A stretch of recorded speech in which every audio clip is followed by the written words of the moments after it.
No, this is not a joke.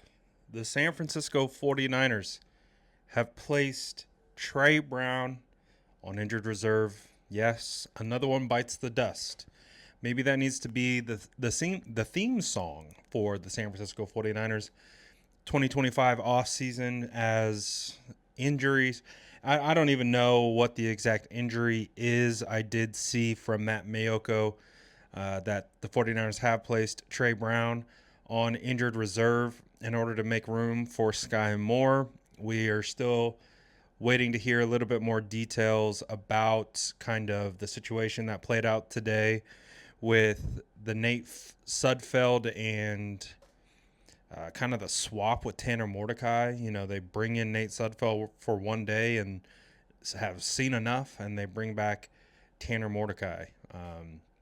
So, again, in regards to the situation that's playing out with Trey Brown, who the 49ers signed this offseason as a free agent, this was my read and evaluation of Trey Brown in training camp. He was not good.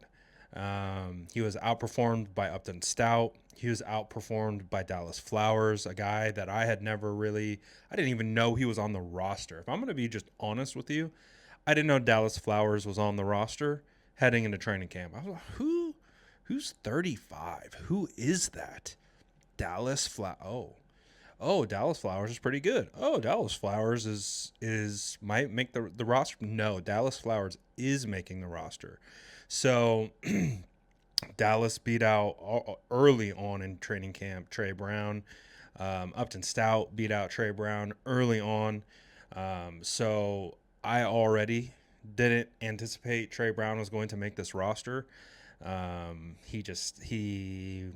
He's hasn't been good, to say the least. So, um, anyways, I don't know what the injury is. I don't know what the extent of what that means. And again, if you're placed on IR at this time, it's typically a season-ending situation, and that means that the San Francisco 49ers will likely waive him with an injury settlement.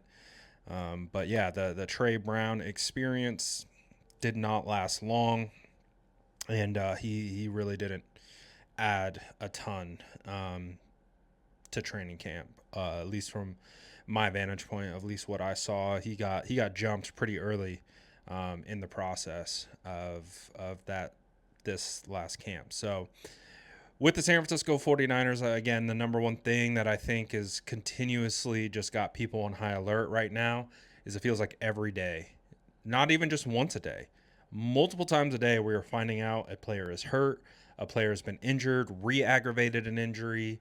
Um, the,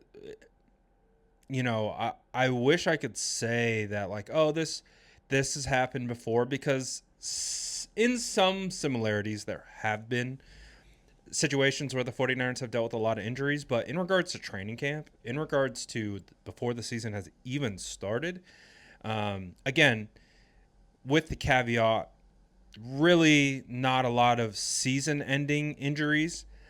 More so, the only season ender that I can really think of that might be notable is Patrick Taylor Jr., who looked like he was carving out a nice role for himself on the 49ers. Other than that, everything has kind of been a tweak here, tweak there, all of those things. And they're just officially announcing that Nate Sudfeld has been released and Tanner Mordecai has been signed.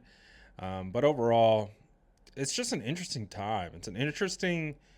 I can't recall covering a training camp where this has occurred to this level, to this extent, um, with this frequency.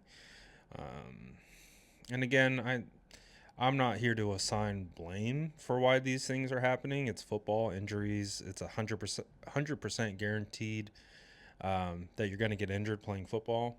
It's just a matter of when and just a matter of the severity.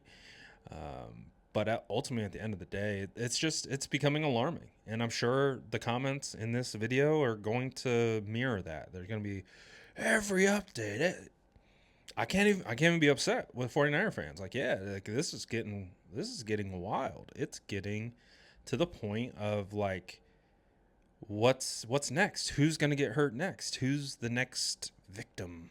So I hope to not have to make many more of these videos, but something tells me that more are coming, but we'll have to see. Let me know what you think about this situation in the comments below. And as always, make sure to like and subscribe for more updates.